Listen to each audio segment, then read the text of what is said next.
this is me Jyoti Soni and welcome back.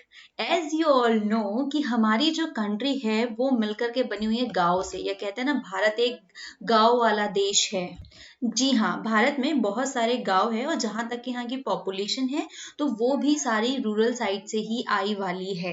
अब same चीज medieval India में भी थी कि मतलब मिडाइवल इंडिया में भी और पहले के जमाने में तो मोस्ट ऑफ गांव ही हुआ करते थे। तो आज जो हम पढ़ने वाले हैं या हमारा जो टॉपिक है वो है टाउन्स ऑफ मिडाइवल इंडिया। आप कहेंगे कि इसमें क्या स्पेशलिटी है, तो भाई स्पेशलिटी तो हम चैप्टर के साथ में ही देखेंगे कि मिडाइवल इंडिया के टाउन्स की क्या स्पेशलिटीज होती थी। तो चलिए हम स्टार्ट करते हैं हमारा चैप्टर, बट उससे पहले देख लेते हैं कि इस चैप्टर में हमें कौन कौन से टॉपिक्स को कवर करना है, जिससे आप और ज्यादा रेडी हो जाएंगे या इंटरेस्टेड हो जाएंगे इस चैप्टर को समझने के लिए। हमें यहाँ पर पढ़ना है growth of towns in medieval period, factors that added to these government and then case study. और एज ऑलवेज मैं केस स्टडी को स्किप कर दूंगी आप लोगों के लिए। तो चलो शुरू करते हैं। देखो, मैं आपको बता चुकी हूँ कि इंडिया में बहुत सारे गांव हुआ करते हैं। हमें हमारे देश को गांव का ही देश कहा जाता है। उस टाइम में भी बहुत सारे गांव थे। अब उसमें गांव में डिफरेंसेस क्या थे कि उस टाइम में जैसे कि हम लोग अभी तक के सारे चैप्टर्स पढ़ करके हम लोगों ने वहाँ की जो खूबियां है वो पढ़ी हुई है, तो उसी से हमें ये भी पता चलता है कि वहाँ पर एडमिनिस्ट्रेटिव सेंटर्स भी अलग हुआ करते थे, राइट। अब एडमिनिस्ट्रेटिव क्या है इसका मैं आपको मीनिंग बताऊं तो देखो, जब भी हमने किसी भी किंग को पढ़ा है या किसी भी सुल्तान को पढ़ा है तो वहां पर एक चीज आपने देखी होंगी कि वो अपनी कैपिटल को शिफ्ट कर लेता है, राइट। अब वो कैपिटल को अब एडमिनिस्ट्रेटिव कैपिटल्स क्या होने वाले हैं कि जहां पर जब भी एक राजा अपनी कैपिटल को शिफ्ट कर लेता है और वहां से उसके जितने भी वर्क्स होते हैं रिलेटेड टू एडमिनिस्ट्रेशन, तो वो वहां से उसको सर्कुलेट करता है, मतलब वहां से अपनी एक्टिविटीज को करता है। तो इसे ही हमने एडमिनिस्ट्रेटिव कहा है। और जहां से भी चीजें होने लगती है तो हमने उसका एडमिनिस्ट्रेटिव टाउन या सेंटर्स कहने लगे, ठीक है। अब एडमिनिस्ट्रेटिव टाउन्स कौन कौन से हुआ करते थे, तो ये आप पर्टिकुलर हर एक सेक्शन में या जो चैप्टर हमने जिसके भी रिगार्डिंग पढ़ा है, चाहे वो खिलजी डायनेस्टी हो या वो मुगल एम्पायर हो या कोई भी हो, तो हमने हर एक में अपने जो एडमिनिस्ट्रेटिव सेंटर्स है वो भी पढ़े हैं। फिर कई ऐसे सेंटर्स भी हुआ करते थे जो कि सिर्फ कमर्शियल एक्टिविटीज के लिए होते हैं। कमर्शियल एक्टिविटीज भी आपको पता है कि जहाँ पे कोई भी ट्रेड और ऑर्गेनाइजेशन वगैरह मतलब वाली कोई एक्टिविटीज हो रही है, जहाँ पे कोई क्राफ्ट प्रोडक्शन हो रहे हैं, तो उसे हमने इस टाइप वाले टाउन्स में डिवाइड कर दिया। मतलब वो एक पर्टिकुलर एरिया जहाँ पे इस टाइप की एक्टिविटीज की जा सकती है, तो वो होते थे कमर्शियल एक्टिविटीज वाले टाउन्स या क्राफ्ट प्रोडक्शन के लिए स्पेशल। और जब हम चैप्टर्स पढ़ रहे थे तब हमें पता है कि कई जैसे नदियों के किनारे जहाँ पर ये काम किए जाते थे तो वहाँ पे फैक्ट्रीज ओपन हो जाती थी, ठीक है। तो वो फैक्ट्रीज में ही वो गांव तब्दील हो जाया करते थे।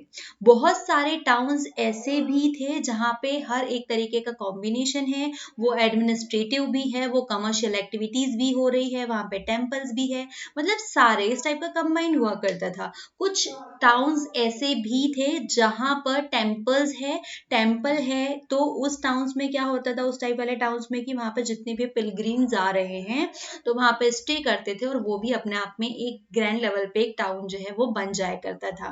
तो मैंने आपको यहाँ पर इन शॉर्ट पूरा की पूरा चैप्टर एक्सप्लेन कर चुकी हूँ, तो हमें अंदर जाकर के यही सारी चीजें जो है वो धीरे धीरे पढ़नी है। फर्स्ट ड्यूटी आपकी ये बनती है कि अब यहाँ पर आप क्या करेंगे कि यहाँ पर जो मैप दिया हुआ है तो इम्पोर्टेंट सिटीज यहाँ पर ऑलरेडी मार्क है, आपको भी वो चीजों को मार्क करना है, क्योंकि हम जो भी सिटीज पढ़ते जाएंगे तो आपको चीजें भी पता रहेंगी कि कहाँ पर किस टाइप वाला टाउन था और उसकी स्पेशलिटी क्या थी, है ना। और वैसे भी इम्पोर्टेंट है कि आप हमेशा मैप लेकर के ही स्टडी करें, तो वो आपको तुरंत सारी चीजें जो है वो याद कराने में हेल्प करता है। फिर हम आगे बढ़े तो यहाँ पर हम देखते हैं कि अब जो एडमिनिस्ट्रेटिव सेंटर्स है उसके ऊपर बात करते हैं। तो एडमिनिस्ट्रेटिव सेंटर्स जो है उसकी स्पेशलिटी मैं आपको ऑलरेडी बता चुकी हूँ कि एक ऐसी जगह या वो टाउन जहाँ पर जितने भी किंग्स है, सुल्तान है, तो वो अपने एडमिनिस्ट्रेशन को लेकर के पूरे काम कर रहे हैं, ठीक है। अब एडमिनिस्ट्रेशन से रिगार्डिंग क्या हुआ, जैसे कि कोर्ट लगाना, ठीक है, वही वाला कोर्ट ना जहाँ पर ऐसा हुआ करता है, वो कहते हैं ना कि आज राजा इंसाफ करेगा या आज सुल्तान इंसाफ करेंगे, ठीक है। तो बस सेम वही वाली चीजें। तो इस टाइप वाले जो सेंटर्स होते हैं वहां पर इनके खुद के अपने महल तो होते ही थे रहने के लिए। बाकी जो ऐसे सेंटर्स में देखे तो ऐसे मंडप टाइप वाला ना कुछ आर्किटेक्चर भी किया जाता था जहां पर ये सारी जो सभाएं हैं वो लगा करती थी। ठीक है, एक सेकेंड, चलो हम अपना पेन भी स्टार्ट कर लेते हैं।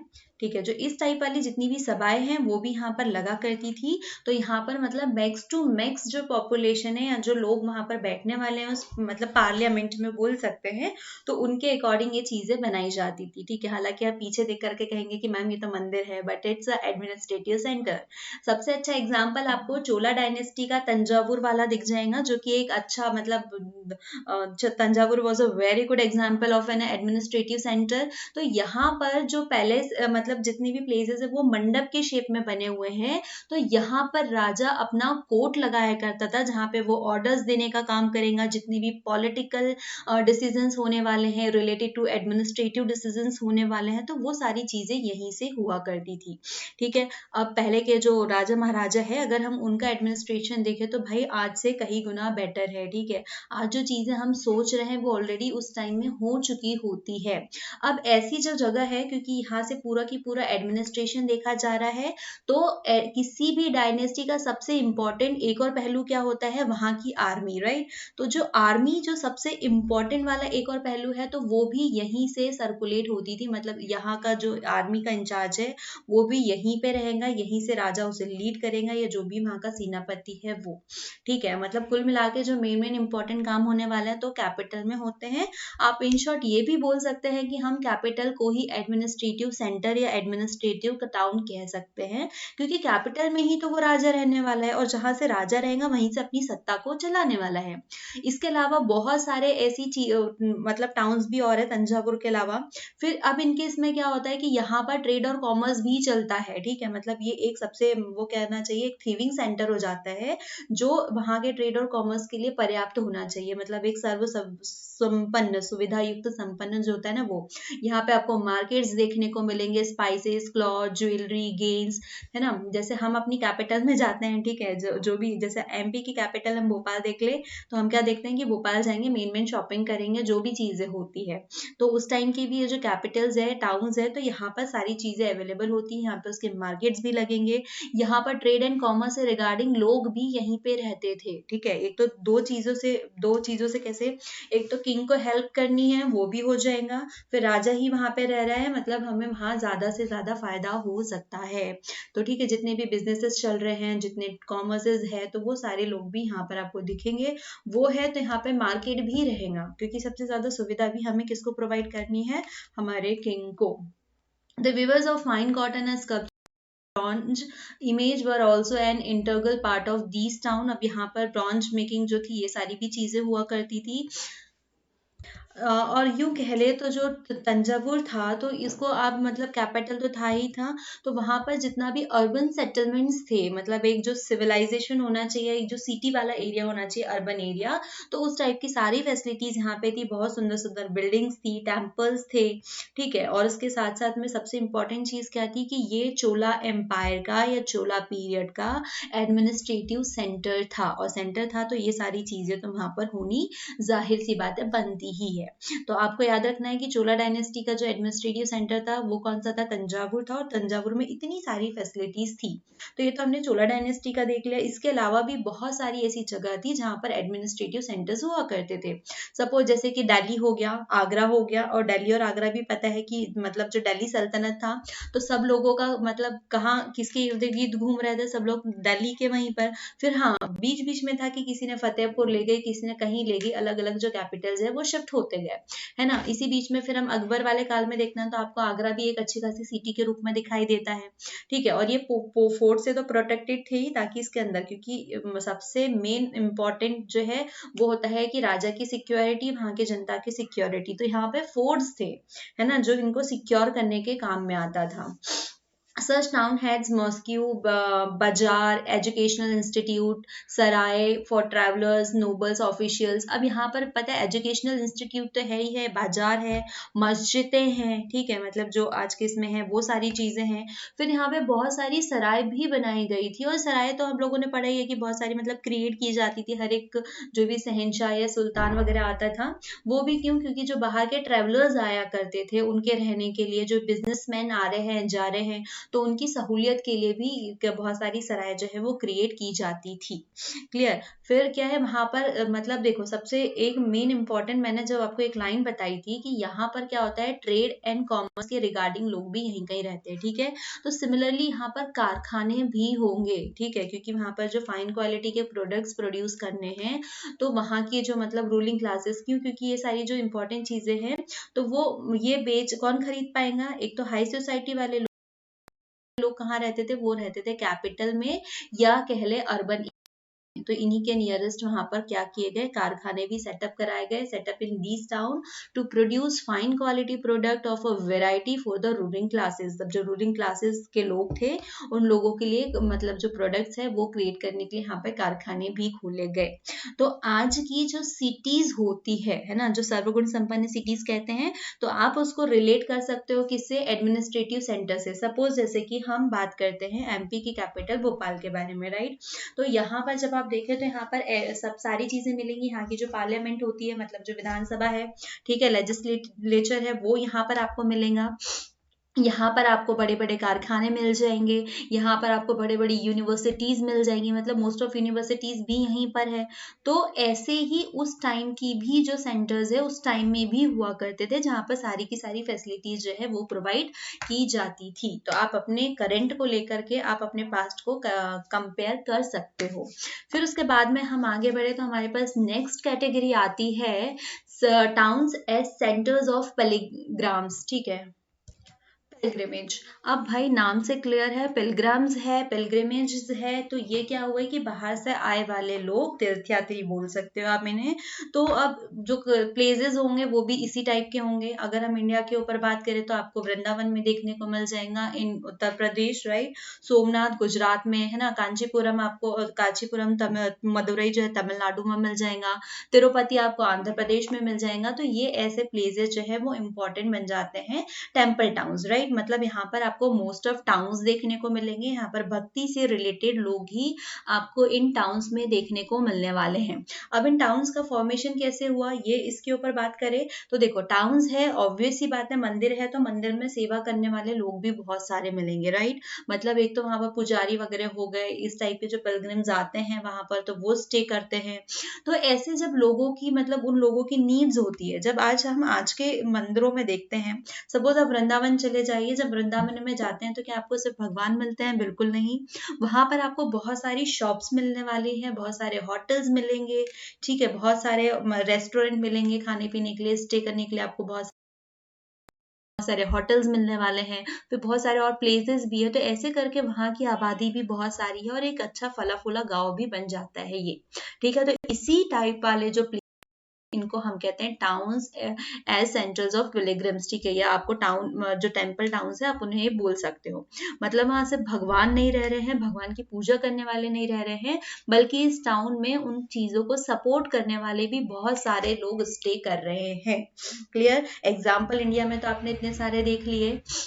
फिर हम बात करें तो ये वाले जो टेम्पल्स होते हैं तो वो कौन बनाता है, मतलब वहाँ के कोई ना कोई रूरल्स जो है उस एरिया के वो क्रिएट करते हैं, ठीक है।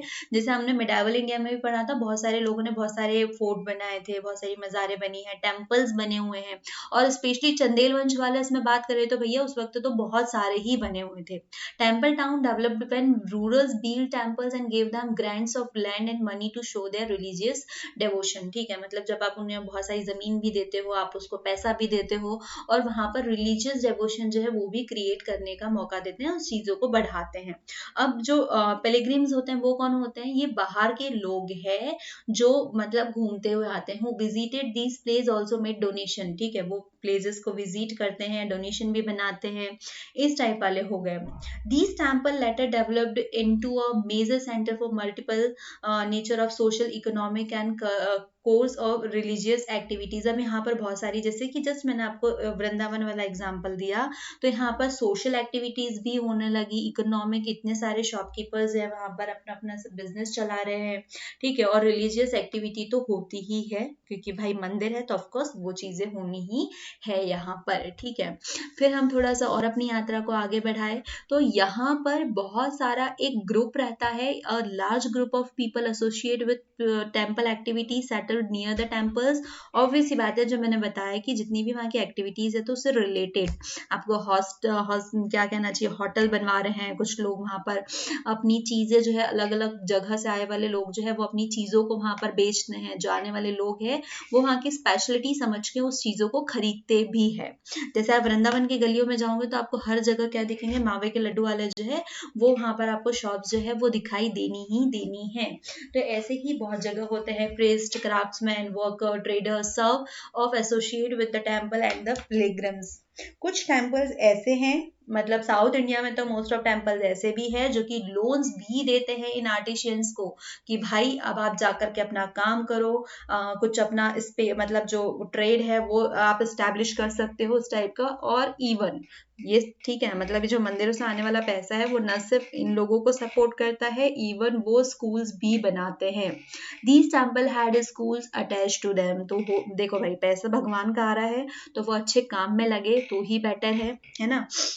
वरना भी रिसेंटली आपको एक खुज्जन वाली न्यूज भी सुनाई दे ही गई होगी, ठीक है। चलो, पॉलिटिक्स के ऊपर नो कमेंट्स, हम अपने चैप्टर को आगे बढ़ाते हैं। फिर आपको मतलब हम लोगों ने हिंदू जो रिलीजन है उससे रिलेटेड तो बहुत सारे देख लिए, साथ ही अब हम देखते हैं जैसे कि अजमेर में, आपको राजस्थान में जो अजमेर है वहां पर भी आप देख सकते हो कि वहां पर जो दरगाह है तो वहां पर अभी भी बहुत सारे मतलब देश विदेशों से बहुत सारे जो पिलग्रिम्स हैं वो अभी भी वहां पर आते हैं, become a unique pilgrims centre. Khwaja Moinuddin Chishti की वो दरगाह है जहाँ पर बहुत सारे लोग वहां पर अभी भी अट्रैक्ट होते हैं और आते ही है। इसको और खास क्या चीज बनाती है, यहाँ पर पुष्कर लेक है, ठीक है। पुष्कर लेक जहाँ पर मतलब हिंदू जो लोग हैं वो लोग भी वहां पर विजिट करते ही करते हैं, मतलब अजमेर के पास में ही है, तो अगर कोई अजमेर जाता है तो पुष्कर लेक विजिट करके आएगा, जो पुष्कर लेक जाता है वो अजमेर घूम के आने वाला है। कुल मिलाकर के इकोनॉमी, ये सारे जो प्लेसेस होते हैं वो हमारी इकोनॉमी को भी डेवलप्ड करते हैं, है ना।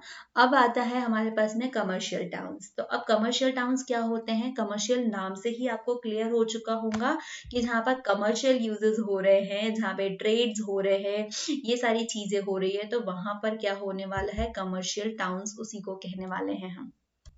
अब जहाँ पर भी इस टाइप की चीजें होती थी तो वो कमर्शियल टाउन जो है वो कहलाया करते थे। Commercial town developed along important trade routes, gradually these commercial town were linked by roads, ठीक है। जितने भी मतलब जो कमर्शियल टाउन्स है उनको हमने रोड के थ्रू जो है वो लिंक भी कर दिया था, क्योंकि भाई कमर्शियल है मतलब यहाँ पर अच्छा खासा मतलब व्यापारिक केंद्र है ये, यहाँ पर मतलब बहुत सारे कॉमर्स, ट्रेड एंड कॉमर्स वाले काम हो रहे हैं।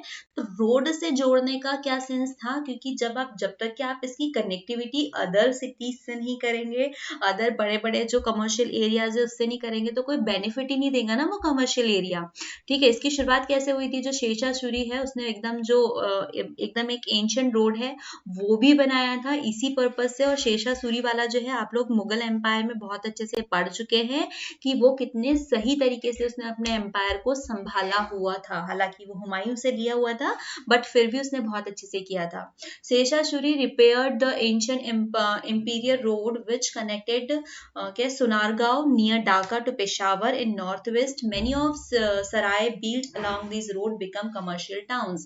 अब इसने क्या किया, यहाँ पर रोड तो बनाई ही बनाई जो कि ढाका टू पेशावर को कनेक्ट करता है, बट साथ ही साथ इसने बहुत सारी सराय बनवाई थी। अब सराय बनाने का जो रीजन है वो भी आपको बहुत अच्छे से पता है कि जो भी लोग यहाँ से ट्रेवल कर रहे हैं तो उनको एक तरीके की फैसिलिटी कि भाई वो यहाँ पर रुक सकते हैं, थोड़े टाइम रेस्ट कर सकते हैं। रेस्ट करने के साथ साथ में क्या है, मतलब रात को भी रेस्ट कर सकते हैं, उनका सामान वो थोड़ा टाइम के लिए वहां पे रख सकते हैं। तो ये सारी फैसिलिटीज देने के लिए, थकान उतारने के लिए उन्होंने सराय भी बनवाई थी। और मोस्ट ऑफ लोग कौन ट्रेवल करने वाले हैं वहां पे, जितने भी व्यापारी लोग हैं वही करेंगे, तो इनको सुविधा देने के पर्पज से इसने रोड भी बनवाई थी और वहां पे सराय भी बनवाई थी। फिर जब हम मुगल एम्पायर में जहांगीर और उसके बाद में उसकी जो भी पूर्वज जो लोग रहते हैं, देखो जहांगीर के टाइम से हमें पता है कि जहांगीर के टाइप में में ही जो यूरोपियंस आते हैं और उन्हें वो वहां पर ट्रेड करने की परमिशन देते हैं, ठीक है। वहां पर ट्रेडिंग सेटलमेंट्स हो जाते हैं, और जब ट्रेडिंग सेटलमेंट्स हो रहे हैं उस एरिया में, इट मीन कि वहां पर कोई कमर्शियल टाउन्स जो है वो क्रिएट हो रहे हैं, है ना। अब तक के हमारे पास में बाहर के कोई लोग नहीं थे जो कि यहाँ पर वो कर रहे हैं। हाँ, हालांकि ये सारे लोग बाहर ही आए थे, अफगानी वगैरह ये सब लोग एंटर हुए थे, बट यूरोपियन कंट्रीज उस टाइम तक के एंटर नहीं हुई थी। तो जब जहांगीर का टाइम पीरियड आता है और उसके बाद से धीरे धीरे तो क्या होता है, जहांगीर के टाइम से फिर औरंगजेब तक के आते हैं, फिर औरंगजेब के बाद से तो और स्पेशली यूरोपियंस जो है वो एंटर हो जाते हैं। यूरोपियन होते हैं लेकिन फ्रेंच हो गए, डच हो गए, डेनिश हो गए, तो ये सारे लोग जो है वो एंटर होते हैं और हमारे यहाँ पर क्या करते हैं, कमर्शियल टाउन्स जो है वो क्रिएट करने शुरू कर देते हैं। बस फिर ये दास्तान जो है वो लगभग लंबे समय तक के चलती है, जो 1947 में खत्म होने लगती है, ठीक है। तो बहुत सारे वो अपने मतलब ट्रेडिंग सेटलमेंट है वो कहाँ पर रखते हैं, जैसे कि सूरत, मुंबई, पांडिचेरी, चेन्नई, मछलीपट्टनम, कोलकाता, है ना, इन सारे जगह पर बनाते हैं और यही कमर्शियल टाउन्स में चेंज हो जाते हैं। तो आई होप आपको ये चीजें समझ में आई होंगी। अभी जो कमर्शियल टाउन में यूरोपियन की एंट्री है, तो ये हम 8th क्लास में तो डेफिनेटली पढ़ने वाले हैं, है ना। अभी तक हम मिडाइवल पे आ चुके हैं, बट 8th में हम देखेंगे कि कैसे अंग्रेजों ने हम पर राज किया, कैसे वो भारत में एंटर हुए, और फिर साथ में ये भी देखेंगे कि हमने अंग्रेजों को कैसे भगाया। तो चलो वो तो बात की बात है, वो तब देख लेंगे, पर अभी हम पढ़ने शुरू करते हैं पोर्ट टाउन। अब देखो पोर्ट टाउन्स क्या होते हैं वो बता दे। देखो हमें पता है कि हमारे जो है ट्रेड वो फॉरेन कंट्री के साथ में भी स्टार्ट हो चुके थे, और उस टाइम में सबको पता है वास्को डी गामा की एंट्री भारत में कैसे हुई थी, है ना। जो समुद्र का रास्ता है उसी के थ्रू वो इंडिया में आया था। तो ऐसे ही क्या हुआ कि हमारे पास में जो समुद्री मार्ग थे, ठीक है, तो वो प्लेसेस जहां पर ये सारे जहाज उतरा करते थे, ठीक है, जहां से अब ये जहाज यहाँ पर उतर रहे हैं सामान लेकर के, और यहाँ से भी जो सामान है वो फॉरेन कंट्रीज में जा रहा है, ठीक है। तो ये सारे किस थ्रू जाते थे, मतलब वो उस टाइम में गाने चलते थे ना, 7 समुद्र पार करके, तो ये वही 7 समुद्र है जहां पर मतलब एक दूसरे के जगह मतलब सामान को पहुंचाया जाता है। मतलब यहाँ से मैंने स्टार्ट किया, यहाँ से सामान डिलीवर हुआ और यहाँ पर जाकर के उसका डेस्टिनेशन था, ये समुद्री मार्गों को फिक्स किया गया। यहाँ पर एक बोट चली, ठीक है, तो मतलब ये नाव के थ्रू ही जा रहे हैं हम लोग। तो ये जो प्लेसेस होते थे ना, यहाँ से सामान लेना चढ़ाना, तो इनको कहा जाता था पोर्ट्स, राइट। तो ये वाले यहाँ पर क्या होता था कि यहाँ पर सब इसी से काम करने वाले रिलेटेड लोग रह रहे हैं, तो रह रहे हैं तो वो बार बार थोड़ी ना शहर के अंदर जाएंगे, वापस आएंगे, आएंगे जाएंगे, तो इनकी बस्ती यहाँ पर सेट हो जाया करती थी, और इसी बस्ती को कहा है पोर्ट टाउन, ठीक है। डेफिनेशन क्लियर हो गई। अब बहुत सारे पोर्ट टाउन थे, अगर हम उस टाइम के ऊपर बात करें, सूरत, बरोच, कैम्बे गुजरात में था, कालीकट, कोचीन इन केरला, मछलीपट्टनम इन आंध्र प्रदेश, इस टाइप की बहुत सारी चीजें थी, है ना। Since India developed overseas trade contact with Southeast Asia, West Asia, China and Europe, ये हमारे मतलब उस टाइम में जो फॉरेन कंट्रीज साथ में हमारे ट्रेड कॉन्टेक्ट थे, है ना, साउथ ईस्ट एशिया के साथ में West Asia, China and Europe, ठीक है। पोर्ट टाउन लाइक सूरत, बरोच, ये सारे थे। Sonargaon and Chittagong, okay, in Bengal catered to foreign trade, ठीक है।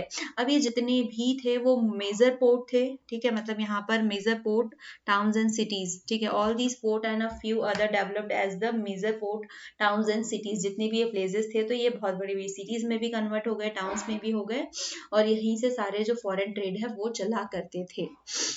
आई होप आपको ये वाला कॉन्सेप्ट भी समझ में आ ही चुका होगा।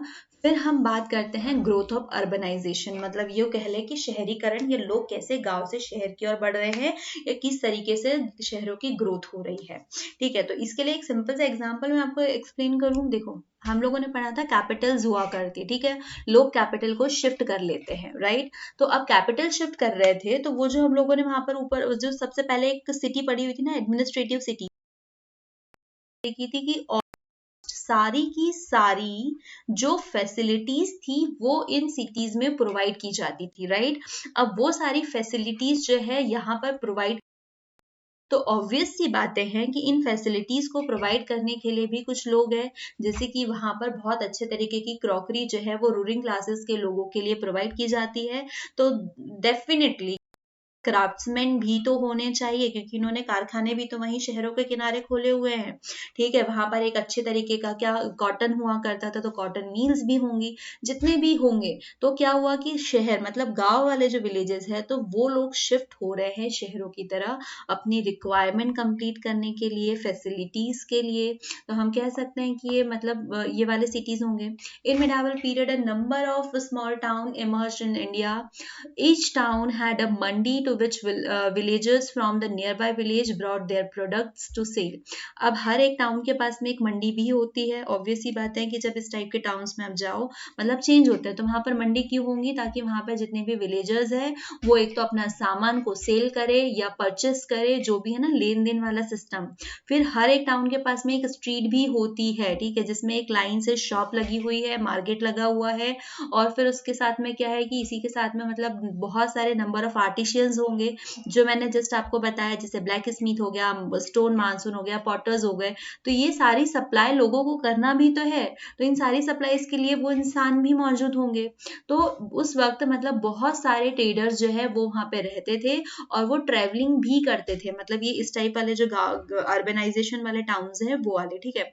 तो वो ट्रेवलिंग भी कर रहे हैं, और साथ ही साथ मतलब एक जगह से मतलब वो यहाँ पर तो सेल कर ही रहे हैं, ठीक है, वो यहाँ पर सेल करेंगे अपना बना हुआ माल, लेकिन साथ ही साथ वो ट्रेवल करके अपने वाला जो प्रोडक्ट है वो दूसरे जगह पे बेचने के लिए मूव होते थे।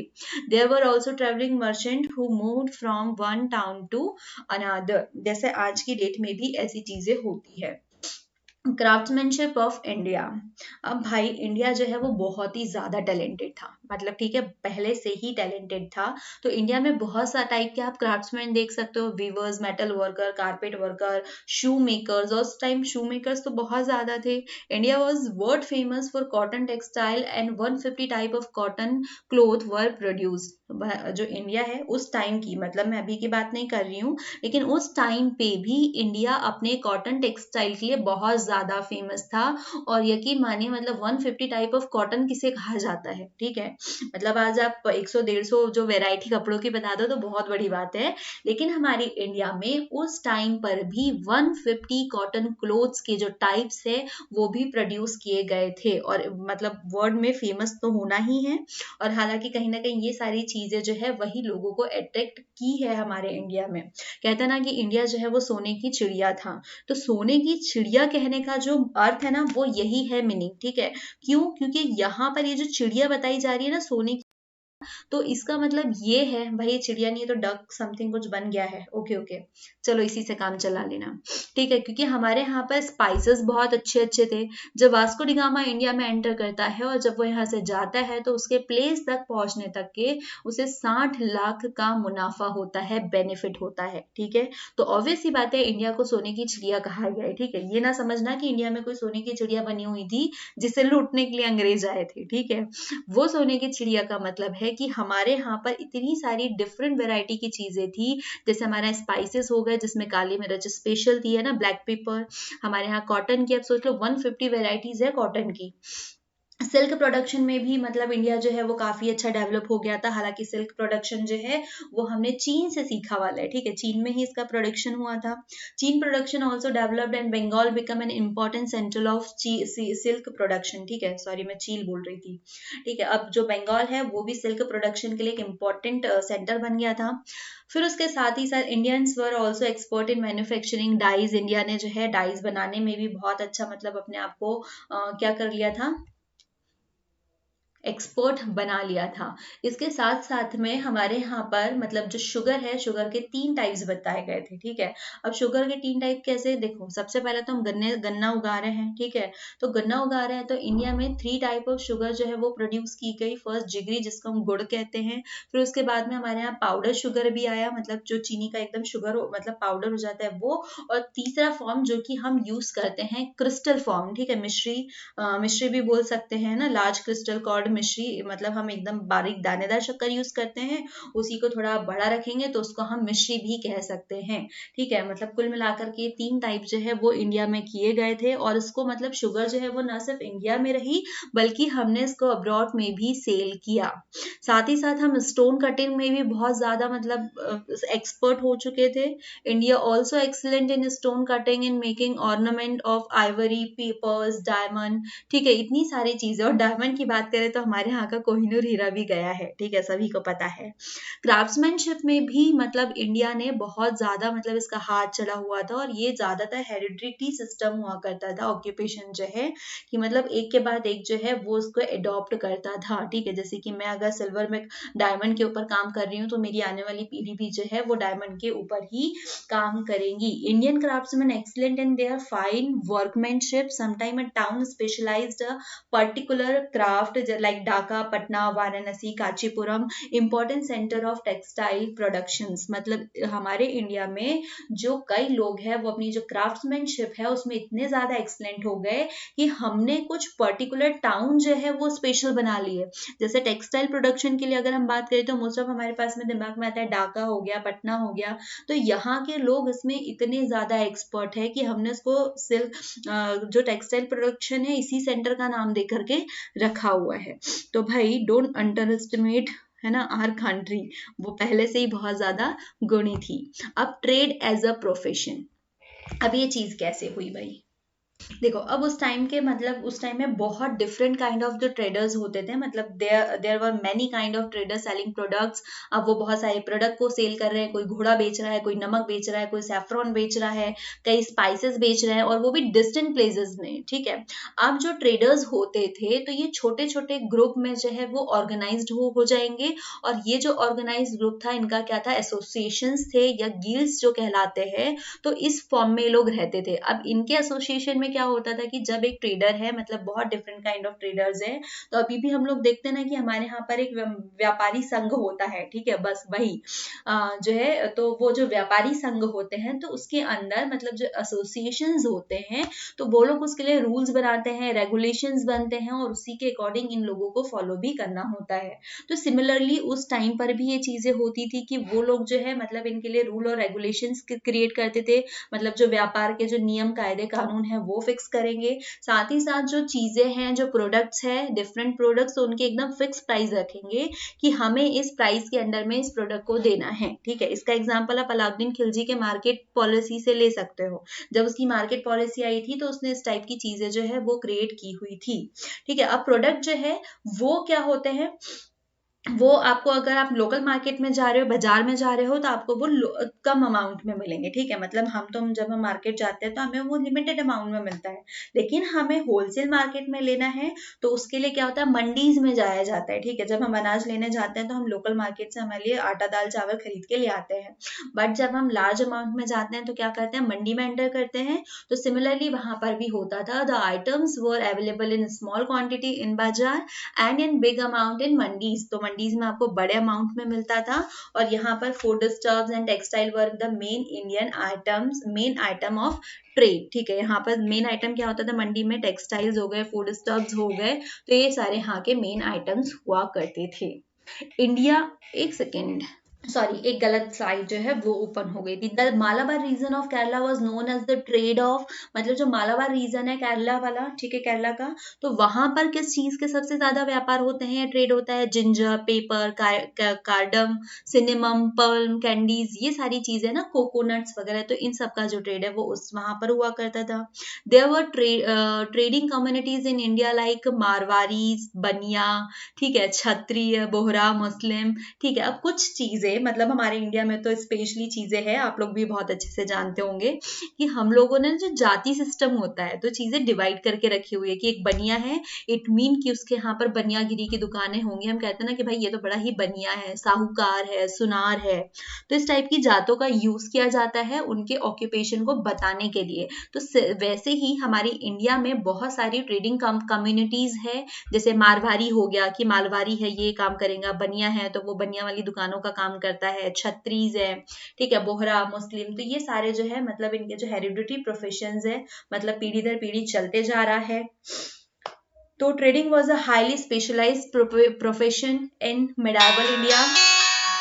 तो उस वक्त मिडाइवल इंडिया में जो ट्रेडिंग्स है तो वो सबसे अच्छा प्रोफेशन जो है स्पेशलाइज्ड प्रोफेशन था मिडाइवल इंडिया के अंदर में। अब हमें पता चल गई है कि भाई इंडिया में इतनी सारी ट्रेडिंग है और स्पेशलाइज्ड प्रोफेशन भी है, और हम लोगों ने फोर्ट टाउन भी पढ़ लिए हैं। तो जब आप फोर्ट टाउन पढ़ लिए तो इसका मतलब ये तो क्लियर हो गया कि हमारे रिलेशन जो है वो फॉरेन के साथ में भी है, मतलब हमारा फॉरेन ट्रेड जो है वो भी स्टैब्लिश है। और सबसे पहले अगर हम बात करें यूरोपियंस की एंट्री के ऊपर, तो यूरोपियन भी तो भाई हमारी जो संपत्ति है उसी को देख करके अट्रैक्ट हुए थे, है ना। तो ऑब्वियस सी बात है कि हमारे पास फॉरेन ट्रेड है तो हमको वो टॉपिक भी इसमें कवर करना ही पड़ेगा। अब फॉरेन ट्रेड जो रिलेशनशिप है वो किस किस के साथ में थी, तो शुरुआत हमको ये भी बहुत अच्छे से पता है कि जब हम जहांगीर पढ़ रहे थे कि वहां से यूरोपियन आते हैं, और ये वही जहांगीर है जिसने यूरोपियंस को एंट्री दी थी, और एंट्री दी तो दी और इतनी दी कि कंटिन्यूअसली वो लोग आते रहे, और आते रहने के साथ साथ यहीं पर उन्होंने गृहस्थी भी जमा के रहने लगे। तो हमारे जो इंडियन ट्रेड थे वो यूरोप के साथ में है, सिमिलरली अफ्रीका के साथ में, पर्शिया, मालिया, इंडोनेशिया, चाइना के साथ में भी हमारे जो रिलेशनशिप है वो रहे हैं। अब आप कहेंगे कि चाइना के साथ में अभी हमारी जो दुर्दशा इतनी फैली हुई है, तो ये हमें इसके साथ में एक टॉपिक ये भी पता है कि चाइना के साथ हमारे रिलेशनशिप पहले बहुत अच्छे थे, वो अभी अभी बिगड़े हुए हैं।